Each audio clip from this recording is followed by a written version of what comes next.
नमस्कार, सुप्रियाज किचनमध्ये तुम्हा सर्वांचं पुन्हा एकदा मनापासून स्वागत आहे। आज मी तुम्हाला दाखवणार आहे कोल्हापूरचं प्रसिद्ध झणझणीत आणि खमंग असं भडंग। चला तर मग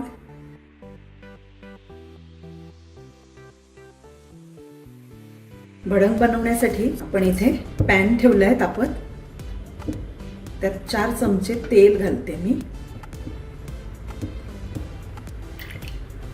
तर यात घालूया पाव चमचा हिंग, त्यात 1 चमचा मोहरी घालूया। आता बघा मोहरी तडतडायला लागली आहे, त्यात 1 चमचा जिरं घालायचे।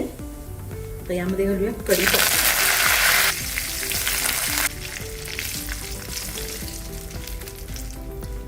आता हे मी शेंगदाणे घेतलेत 1 वाटीभर, ते घालायचे। तुमचे चुरमुरे किती आहेत त्या अंदाजाने आपल्याला शेंगदाणे घालायचे। शेंगदाणे चांगले परतून घ्यायचे, गॅस फार मोठा नाही ठेवायचा। भडंग म्हटलं की आपल्या डोळ्यासमोर येतं अगदी लाल भडक असं झणझणीत कोल्हापुरी भडंग। कोल्हापूरचं हे प्रसिद्ध आहे भडंग, एकदम बघितल्यावर तोंडाला पाणी सुटतं। हे आपण कधी सकाळच्या चहा बरोबर किंवा संध्याकाळी सुद्धा असंच चहा घेताना थोडंसं घेऊ शकतो आणि इतकं झटपट आहे, झटपट होतं, अगदी सोपं आहे। त्याला शेंगदाणे सुद्धा भाजायला लागलेत। यात हा लसूण ठेचलेला घालूया।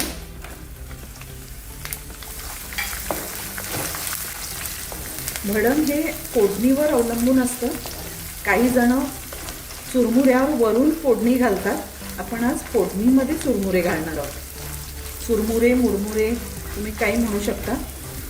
भडंगसाठी स्पेशल असे सुद्धा चुरमुरे मिळतात दुकानात।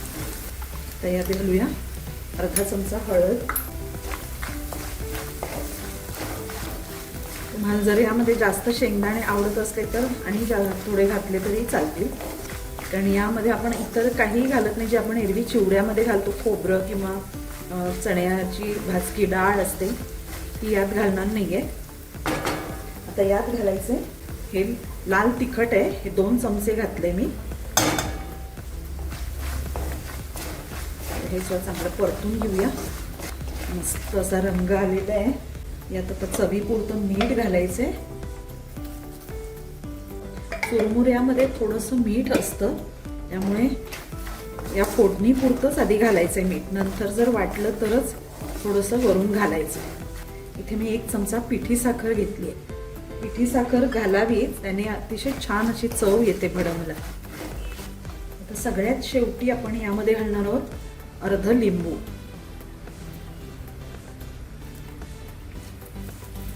लिंबाने सुद्धा अतिशय सुंदर अशी चव येते भडंगला।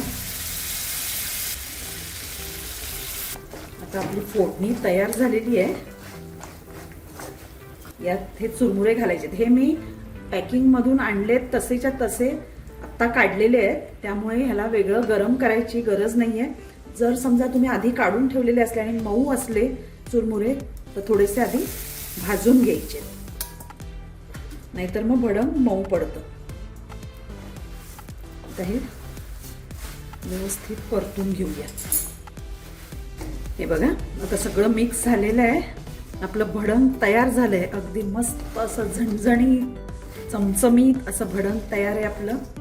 चुरमुरे घातल्यावर थोडंसं फक्त परतून घ्यायचंय। आता आपलं हे भडंग तयार आहे। तुम्ही जर माझ्या चॅनलला अजून सबस्क्राईब केलं नसेल तर सबस्क्राईब करा, बेल आयकॉन दाबायला विसरू नका।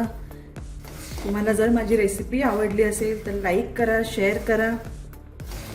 अतिशय सोपी अशी रेसिपी आहे। अशाच जर तुम्हाला नवनवीन रेसिपीज बघायच्या असतील तर मला कमेंट सेक्शनमध्ये नक्की कळवा। गॅस बंद करूया, आपलं भडंग तयार आहे।